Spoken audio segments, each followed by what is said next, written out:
पिछले उपचुनाव के आसपास पार्टी से जुड़ा था। तब से हमारा पार्टी का संगठन बना, हरियाणा में बनना शुरू हुआ। प्रदेश लेवल से लेके ग्राम स्तर तक हमारा 2.5 से 3 लाख तक का अभी संगठन है। इतने सालों से जब से भजनलाल जी की राजनीति शुरू हुई तो शायद वोटर हमारे दादाजी थे, हमारे से ऊपर तीसरी पीढ़ी। तो तब से हम इसी परिवार को वोट देते आ रहे हैं। पार्टी की तरफ से जब संगठन बनना शुरू हुआ तो मेरे पास कॉल आया। हर एक पार्टी में एक हल्का अध्यक्ष पद का हल्का अध्यक्ष होता है। तो इस पार्टी ने जब अपना संगठन बनाया तो हल्के को 4 भागों में बांट दिया कि काम अच्छे से हो सके, ग्राउंड लेवल पे कुछ वर्किंग हो सके। तो ब्लॉक अध्यक्ष बना दिए 4। उनमें से एक ब्लॉक अध्यक्ष मेरे पास 10-12 गाँव के लिए मेरे को बुलाया गया कि आपको ये बनाना चाहते हैं। तो मैंने कहा मैं कार्यकर्ता हूँ। तो मैंने भी पूछा भाई क्यों। तो उन्होंने मेरे को ये बताया कि आप पार्टी में हो, आपकी उपचुनाव में वर्किंग देखी है। आदमपुर हल्के में जो एक बेसिक ज़रूरतें होती ना, स्कूलों के हालात, सड़कों के हालात, प्रॉपर जो आदमपुर मंडी कस्बा है उसके हालात। विधानसभा चुनाव को लेकर सभी पार्टी के कैंडिडेट टिकट की दावेदारी में जुट गए हैं। और हिसार के आदमपुर हलके की बात की जाए तो आदमपुर हलके से सुनील गोदारा जी है, इन्होंने भी आम आदमी पार्टी से टिकट की दावेदारी जताई है। तो इनसे बातचीत करेंगे। सर, आपने आदमपुर हलके से टिकट की दावेदारी की गई है, क्या लगता है पार्टी किस लिए आपको टिकट देगी? सबसे पहले तो विनोद भाई आपको नमस्कार, और आपके जो पंजाब केसरी के दर्शक हैं उनको नमस्कार। अभी जो आपने पूछा कि पार्टी मेरे को क्यों टिकट देगी, तो इस पे बात करते हैं। सबसे पहले तो जो पार्टी का नेतृत्व सौंपने की विचारधारा है ना, वो ये है कि पार्टी किसी आम आदमी को वो टिकट दे। आम आदमी को कैसे कि जो कार्यकर्ता ग्राउंड लेवल पर जाकर, घर घर जाकर पार्टी द्वारा जो अपने एक्टिविटी दी जाती है कि जन संवाद करो, घर घर जाकर ये चीज़ें बताओ कि अगर आम आदमी पार्टी की सरकार बनती है तो हम शिक्षा पे, स्वास्थ्य पे, रोजगार पे, महिला सम्मान पे, बिजली पे, और भी जो किसानी मुद्दे हैं उन पे क्या क्या काम करेंगे, वो आप घर घर जाके समझाओ। तो ऐसा है कि मैं पिछले उपचुनाव के आसपास पार्टी से जुड़ा था। तब से हमारा पार्टी का संगठन बना, हरियाणा में बनना शुरू हुआ। प्रदेश लेवल से लेके ग्राम स्तर तक हमारा 2.5 से 3 लाख तक का अभी संगठन है। जैसे कई साथी बोल देते हैं कि आपका अभी तक वजूद नहीं है, तो वो वजूद जैसे पंजाब में नहीं दिखा था, बाद में पता लगा, ऐसे ही हरियाणा में एक अच्छा वजूद है। तो तब से हम वर्किंग कर रहे हैं। जैसे पार्टी की गतिविधि आती है, कहीं रैली में जाना हो तो दिन रात एक किया हमने। तो अब जैसे आपने सवाल पूछा कि आपको टिकट क्यों देगी, मैं साथी जो एक हलके में, मतलब पूरे हरियाणा के अंदर 90 हलकों में जो साथी हैं, जहाँ जहाँ जिनके पद हैं, तो एक हलके में 15, 20, 25 साथी मेरे जैसे काम करने वाले हैं। मैं अकेला नहीं हूँ। जैसे आदमपुर की बात करें तो 15 से 20 साथी हैं मेरे जैसे। तो उनमें से पार्टी उनका काम देखेगी, उनका हल्के में देखेगी, इनका कितना वर्चस्व है। तो कई चीज़ों से, कई फैक्टर से जांच पड़ताल की जाएगी, उसके हिसाब से पार्टी नेतृत्व सौंपेगी। मैंने काम किया है साथी कार्यकर्ताओं के साथ, तो साथी कार्यकर्ताओं को मिले टिकट, मेरे को मिले टिकट। अपने को पार्टी के लिए काम करना है कि जिस कार्यकर्ता को पार्टी, क्योंकि सिंपल सी बात है कि किसी भी कार्यकर्ता को दे, 2-2.5 साल से हम 15-20 साथी साथ में ही काम कर रहे हैं, तो किसी भी साथी को दे टिकट। बात ये नहीं है कि टिकट मेरे को मिलती है या किसी उस साथी को, बात है पार्टी को यहाँ जिताने की, अपने हल्के में जिताने की, अपने प्रदेश में जिताने की। और सरकार जैसे दिल्ली में आई, पंजाब में आई, उसके साथ हरियाणा में भी सरकार लेके आते हैं। सर, आप आदमपुर हलके से हैं और आपका गांव आदमपुर हलके में आता है, खासा की डाणी। और आपने एक प्रोग्राम किया था, उसके अंदर एक जनसभा का आयोजन किया आपने। तो उसके अंदर है ना, पब्लिक भी अच्छी आपने जुटाई। लेकिन वहाँ एक चीज देखने को मिली कि वहाँ सबसे ज्यादा भागीदारी महिलाओं की रही। क्योंकि राजनीतिक कोई भी रैलियां हो तो महिलाएं, गांव की जो महिलाएं हैं वो आगे नहीं आती। लेकिन जब आपकी जनसभा थी तो उसके अंदर काफी महिलाओं ने हिस्सा लिया। तो ये क्या कारण रहा? ये ऐसा था जी, देखो जो अपना एरिया है ना, हरियाणा प्रदेश का, जो ये राजस्थान से लगता हुआ एरिया, यहाँ कोई सांस्कृतिक प्रोग्राम हो, कोई पॉलिटिकल प्रोग्राम हो, कैंपेनिंग हो, उसमें महिलाओं की भागीदारी ऐसे बोल देना 5-10% वो भी नहीं थी, जीरो थी। और इसमें जैसे इस प्रोग्राम को जो मैंने किया, इस प्रोग्राम को मैनेज करने वाला मैं था, इस प्रोग्राम में लोगों को विचार व्यक्त करने वाला मैं था, साथ में मेरी टीम केजरीवाल और कार्यकर्ता साथी थे। प्रोग्राम होने के बाद सारा कुछ समेटने वाला भी मैं था। तो इस मतलब कुछ खामियां रह जाती हैं, ये महिलाओं वाला मेरे दिमाग में भी नहीं था। जो ये सभा, उससे जस्ट एक दिन पहले मेरी वाइफ ने पूछा कि महिलाएं भी आ रही हैं क्या। तो मैंने कहा आ तो नहीं रही है क्योंकि आती नहीं है। तो ऐसा करते हैं, हमने प्लान बनाया, मेरी सिस्टर आई हुई थी, तो उन दोनों को मैंने बुलाया। मैंने कहा अपने परिवार में, अपने गांव में आप घर घर जाके न्योता दे के आओ। भाई महिलाओं को, जहाँ महिलाओं की भागीदारी जीरो हो सकता है, एक बार मेरे परिवार की चाची ताई सारी गांव की, छोटा गांव है, मैं भी जा सकता हूँ, लेकिन मेरा जाना और लेडीज़ को बुलाने के लिए लेडीज़ का जाना बहुत फ़र्क होता है। तो मैंने उनकी ड्यूटी लगाई, तो उन्होंने 2-4 घंटे प्रयास करके हर एक परिवार में हम जाके आए।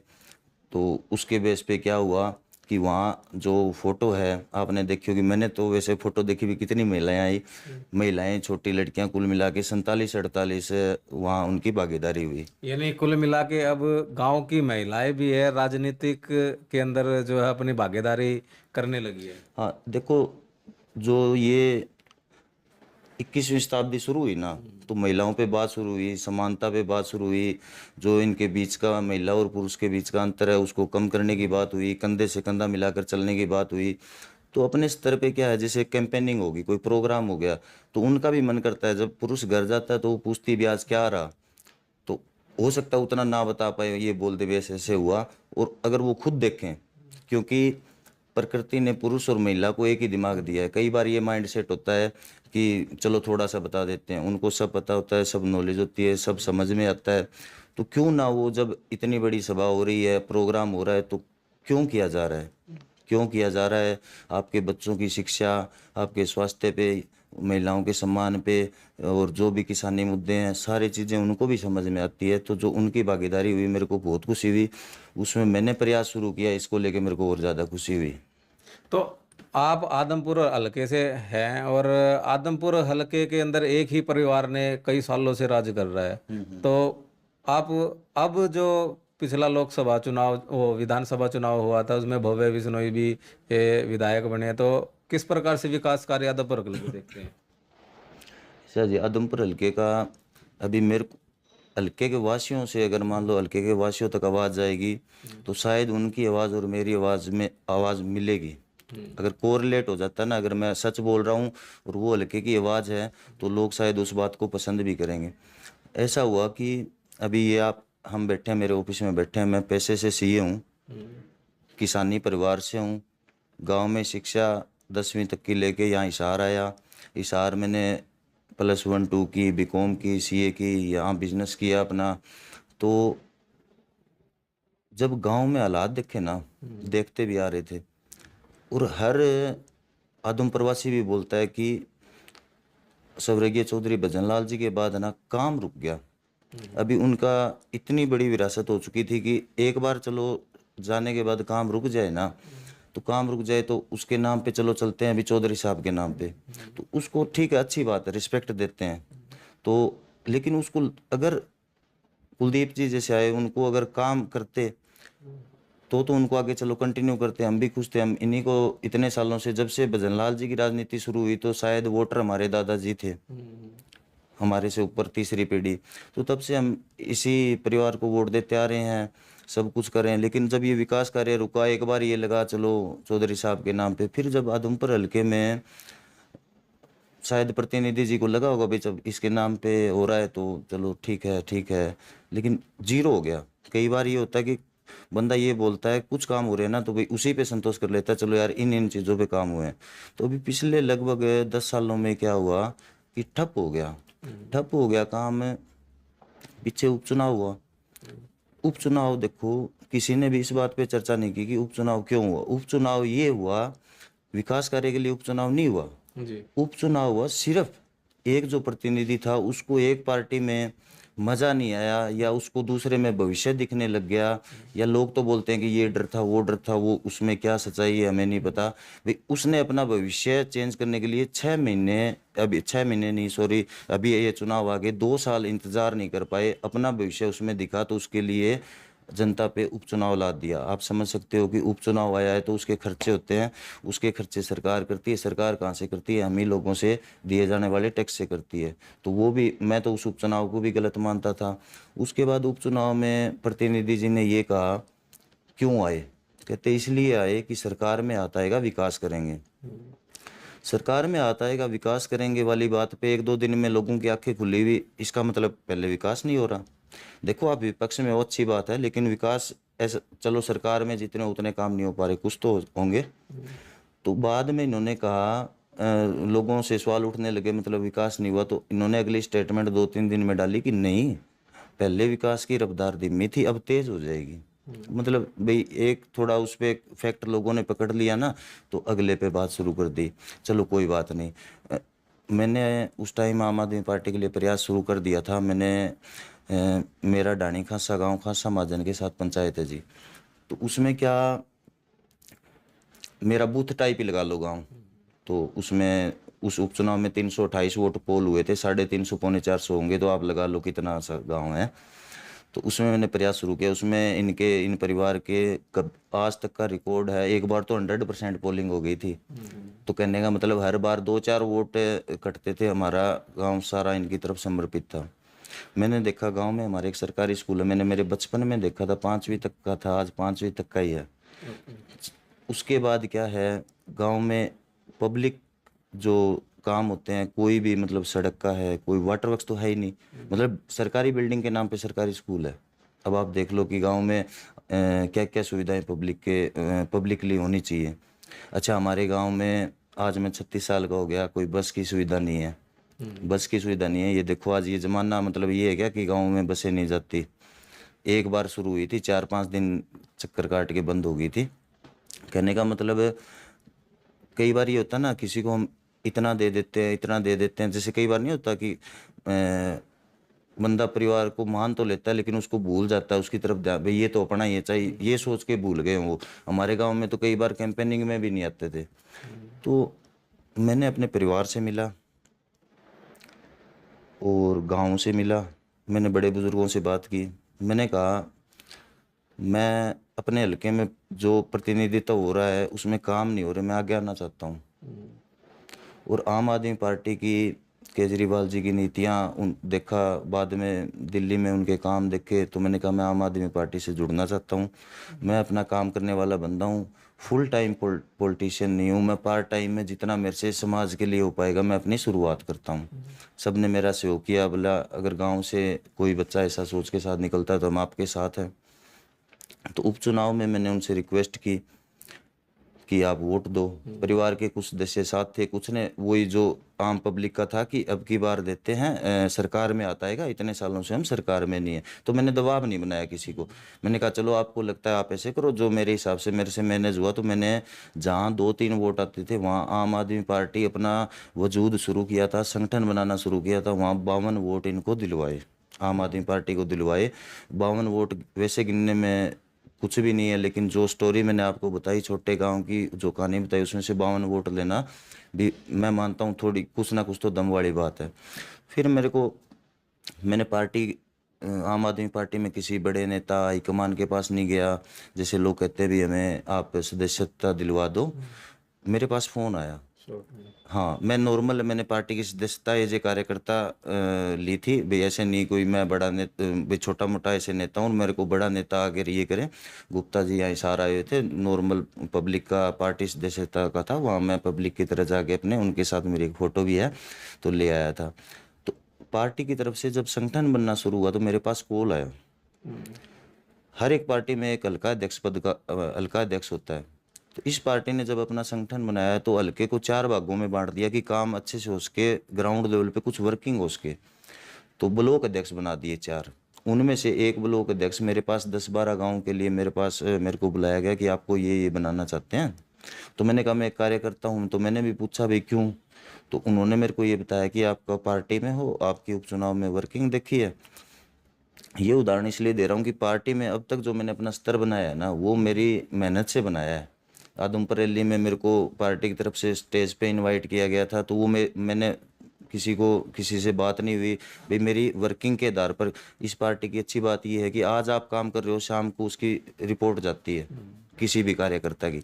तो उस वर्किंग के हिसाब से मेरे को जो भी इतना आज मैंने कमाया है, जैसे आपने इसमें देखा कि थी तो सभा वो अपना रैली का रूप ले गई थी। 500 कुर्सियां लगवाई हुई थी मैंने वहाँ। कम से कम मेरे को मतलब 600 एक आदमी थे। ये नहीं है कि मतलब बड़ा देख कर ये बोलते हैं कि हज़ारों में थे, एग्जैक्ट ही बता रहा हूँ। 500 कुर्सियां लगवाई थी। 600 का परिवार परिवार, गांव गवांड, भाईचारा, रिश्तेदारी, जो आम आदमी पार्टी के मेरे साथी कार्यकर्ता काम कर रहे हैं उनके साथ जो मैं गांव में घुमा हूँ, वो मिला के मतलब सबको मैंने इनवाइट किया था। क्योंकि उसमें वहाँ पत्रकार महोदय ने पूछा था कि सिर्फ गांव है क्या? गांव तो हमारा छोटा सा, जैसे मैंने आपको बताया। तो कहने का मतलब उस भाईचारे को इकट्ठा करना। उसके बाद आपने देखा होगा जब तक पूरा वो प्रोग्राम 2 घंटे का चला तो पब्लिक वहीं थी। तो कहने का मतलब मैंने अपने ग्राउंड लेवल पे सब कुछ ये कमाया। तो आज आपने जैसे पहला आपका सवाल था कि पार्टी आपको टिकट देगी क्या, तो मैंने ये बताया आपको कि टिकट सारे साथियों में से देगी। उसमें से अब मेरा शक्ति प्रदर्शन कर रहा हूँ, क्योंकि हर दावेदार चाहता है ना कि मेरे को मिले। अभी तो अपना पार्टी का काम चल रहा है, शक्ति प्रदर्शन चल रहा है। उसमें से अगर पार्टी मेरे को नेतृत्व सौंपती है तो उसके हिसाब से किसी और साथी को सौंपती है तो भी दिलो जान से। तो ये सारी चीज़ें हैं जी। चलो, तो फिर आप ये बताइए, तो अब जनता के बीच में किन मुद्दों को लेकर जो है आप आदमपुर हलके के अंदर दौरा कर रहे हैं? जनता के बीच में अभी नहीं दौरा कर रहे जी हैं, दौरा कर रहे हैं सर 2 साल से। जो जी। ये अभी तो पार्टी ने चलो बना के भेज दिया क्योंकि चुनाव नज़दीक है। 2 सालों से ये चल रहा है भाई। ये नहीं है कि 15-20 दिन पहले कैंपेनिंग शुरू कर दी। सबसे पहला मुद्दा जी शिक्षा का। शिक्षा का मुद्दा ऐसा है कि आप वैसे बोलने में तो ये है कि शिक्षा का मुद्दा चलो बोल के छोड़ दिया, उस मुद्दे से सारा कुछ हल होता है अगर सरकारी स्कूलों में अच्छा इंफ्रास्ट्रक्चर दे दिया जाए और अच्छी शिक्षा व्यवस्था कर दी जाए। क्योंकि देखो, अच्छी नहीं है इसको एक्सप्लेन करना तो सिंपल सी बात है कि तभी लोग प्राइवेट स्कूलों में भेजते हैं। अगर वहाँ प्राइवेट स्कूलों जैसी व्यवस्था हो तो एक आम आदमी यही चाहेगा कि एक नाम मात्र फीस में सरकारी स्कूल में मेरा बच्चा पढ़े। तो उस इंफ्रास्ट्रक्चर को ठीक करना। और ये वादा और गारंटी में ये फ़र्क होता है कि वादा तो कर दिया मैं आके स्कूल ठीक करूंगा, गारंटी का मतलब होता है कुछ स्पोर्ट में दिखाना। स्पोर्ट में हमारा जैसे दिल्ली का एग्जांपल है। दिल्ली में सर अगर विकसित देशों से कोई लोग आके देख रहे हैं भी ये मॉडल है, कुछ इसमें दम है, ये ऐसे चल रहा है, तो वो एक गारंटी टाइप हो जाता है, विश्वास बनाने वाली बात हो जाती है कि हम इस पे काम करेंगे। फिर आता है स्वास्थ्य का मुद्दा। आम आदमी के घर में कोई भारी बीमारी ऐसा कुछ हो जाता है मान लो, तो क्या है कि आदमी 3-4 साल पीछे चला जाता है। 5 लाख का खर्चा आ गया। किसान किसानों के साथ सबसे पहले तो क्या होता है, हम फसल बोते हैं, ये करते हैं, तो फसल जब कटती है बेच के आते हैं ना, तो मार्केट में वहाँ से पैसा लेके नहीं आते हम मतलब आड़त का पहले वाला उतार के ही आते हैं। 2 रुपए सैकड़े में ही चलता है आम आदमी। तो मान के चलो वहाँ स्वास्थ्य पे कोई बड़ा खर्चा आ जाए 5-6 लाख का, वो 3-4 साल पीछे चला गया। तो उस पे वो कब जाता है, जब प्राइवेट में उसको जाना पड़ता है। तो क्या वो सुविधा अपने को सरकारी हॉस्पिटल में प्राइवेट जैसी सुविधा नहीं मिलनी चाहिए? तो ये मुद्दा लेके जा रहे हैं। उसके बाद हमारे प्रदेश की जो महिलाएं हैं, अभी भी ज़्यादातर घर काम काजी है, पुरुष बाहर निकलता है काम के लिए, तो उनके लिए 1,000 रुपये प्रति महीना सम्मान की राशि देने की दिल्ली में ये योजना घोषणा काफ़ी टाइम हो गया शायद, तो लागू भी हो चुकी है। घोषणा के थोड़ा लेट हुई थी, लागू हो चुकी है। तो उस पे और रोजगार पे सर, हरियाणा प्रदेश संपन्न प्रदेश में माना जाता है, हरियाणा और पंजाब किसानी के और जिस भी चीज़ों में लगाओ। तो रोजगार के ऊपर ये 35% बेरोजगारी, वो मुद्दा लेके जा रहे हैं। युवाओं के साथ क्या खिलवाड़ किया खट्टर जी ने, इस पे जा रहे हैं। इसने ग्रुप डी वाली अच्छी भर्ती ली थी, उससे युवाओं में जोश जागा, युवा सारा लाइब्रेरी में बैठ गया। अब कुछ नहीं कर रहे। 3-4 साल अगर लटका दिया तो उसका एक बंदे का करियर तो गया। तो युवाओं की इतनी बेरोजगारी, इतनी तंग। उसके बाद एग्जाम होते हैं, नया ट्रेंड चला है। युवाओं से जब बात करते हैं यही बात करते हैं। कई बार तो कई भर्तियां ऐसे एग्जाम्पल है अभी पीछे के, ये निकाल देते हैं 6 महीने के बाद। मान लो मेरे को एक आम आदमी को जॉब मिल गई, रोजगार मिल गया, तो उसको अगर 6 महीने बाद आप निकाल रहे हो तो उसके साथ मतलब बहुत अच्छा नहीं कर रही है सरकार। ये मुद्दा लेके जा रहे हैं। उसके बाद अगला हम लेके जा रहे हैं बिजली का मुद्दा। खट्टर सरकार मोटर कनेक्शन बंद कर दिए किसानों के, किसानों से चलने वाला प्रदेश उनको मोटर कनेक्शन नहीं दे रहे। अच्छा, तो हमने एक ये मुद्दा है कि जैसे दिल्ली और पंजाब की तर्ज पे एक ज़रूरतमंद आदमी को 200-300 यूनिट फ्री बिजली की सुविधा का, तो ज़्यादा मुद्दे नहीं है, सिर्फ ये 4 या 5 मुद्दे हैं। लेकिन इन मुद्दों में दम इसलिए है क्योंकि ये हर एक आम आदमी की मूलभूत आवश्यकताओं से जुड़े हुए हैं। तो आपकी सरकार अगर हरियाणा के अंदर आती है तो यानी कि ये सारे मुद्दे को आप पूरी तरह सोल्व कर देंगे? सर देखो, बिल्कुल करेंगे। अब पार्टी का दिशा निर्देश है, कार्यकर्ता होने के नाते मैं ये बोल दूं कि मैं करूंगा, पार्टी का निर्देश है। दिल्ली में ऐसा हो रहा है, पंजाब में ऐसा हो रहा है, पार्टी से जुड़े हुए हैं, तो उन सारी चीज़ों को फैक्ट मान करके हम बोल रहे हैं। भाई वो जनता को बोल रहे हैं, जनता को बोल रहे हैं भी आप वहाँ से कन्फर्म कर सकते हो, चेक कर सकते हो। हम इतने जागरूक है, सोशल मीडिया इतना फैल चुका है कि झूठ चलेगा नहीं। तो आखिरी सवाल है मेरा, तो आप आदमपुर हलके के अंदर आप लगातार दौरा कर रहे हो, तो क्या कुछ समस्या आदमपुर हलके के अंदर अब देखने को मिल रही है? सर आदमपुर हल्के में जो एक बेसिक ज़रूरतें होती है ना, स्कूलों के हालात, सड़कों के हालात, प्रॉपर जो आदमपुर मंडी कस्बा है उसके हालात। आदमपुर मंडी एक ऐसा नहीं है कि उसमें नक्शे में दिक्कत है। जैसे आदमपुर मंडी के राजस्थान की साइड वाला जो एरिया है शहर का बाहर की तरफ का, वहाँ से 3-4 साल तो हो गए गाँव में निकलने के रास्ते नहीं है। वो काम इतना 2-3 सालों से इधर में लटका हुआ। फिर जो ये अपना फाटक है इसके पास भाई मैंने कोई वीडियो देखी, उनसे जाते रहते, तो वहाँ की बेसिक समस्या ये है कि वो कहते जी अंडरपास बनवा दो, इस फाटक को बंद करने की बात चल रही है। वो कह रहे जी हमारे यहाँ 50-60 दुकानें, हमारा रोजगार बंद हो जाएगा। और सड़कों का कुछ नहीं है वहाँ। जो ये अपना बस स्टैंड या जो भी पब्लिक काम बन गए ना, जिस वक्त में बन गए, उसके बाद वहाँ ईंट नहीं लगी, उन पे रंग पुताई नहीं हुई, कुछ काम नहीं हो रहा।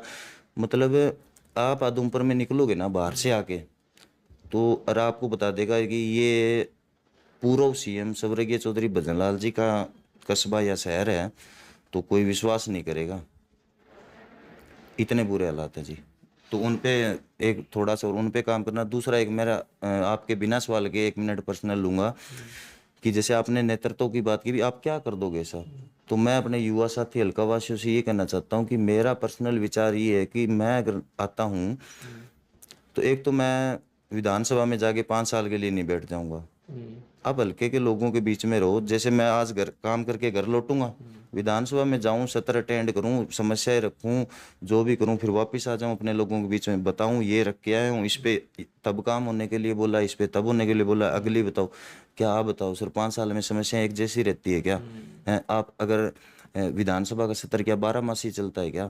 तो मेरा तो ये है कि आप विधानसभा सत्र अटेंड करके आओ, कम से कम भाई हर रोज 54 गाँव में 3 महीने में एक चक्कर लगाओ, 20 बार लोगों के बीच में जाओ, समस्याएं चेंज जो है उनको सोल्व करो, चेंज होगी बढ़ेगी उन पे काम करो। आज मैं समस्या लेके चला गया, 5 साल तक दिख ही नहीं रहा, मेरे को क्या पता हल्के में क्या कुछ हो रहा है क्या। जैसे एक एग्जांपल देता हूँ, किसानों की ज़रूरत का नालियों का काम है, तो उनमें 22-23 साल की योजनाओं में वो अगर 15 साल में ख़राब हो रहा है, 7-8 साल किसानों को उस पर काम ही नहीं करने दिया जा रहा, मतलब उनका पानी नहीं लग रहा है, तो उन योजनाओं में चेंज भी कर सकते हैं। तो बहुत सारे छोटे-छोटे मुद्दे हैं सर, अगर चाहें तो उन पे काम करके हम हल्के की तस्वीर बदल सकते हैं।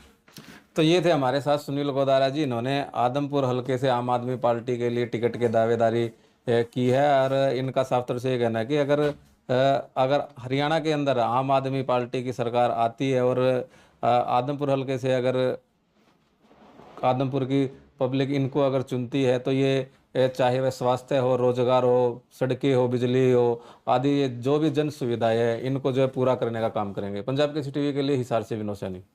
हमसे जुड़े रहने के लिए हमारे YouTube चैनल को सब्सक्राइब करें और नई वीडियो की नोटिफिकेशन के लिए बेल आइकॉन को दबाएं। अगर आप ये वीडियो Facebook पर देख रहे हैं तो लाइक जरूर करें और ज्यादा से ज्यादा शेयर करें। धन्यवाद।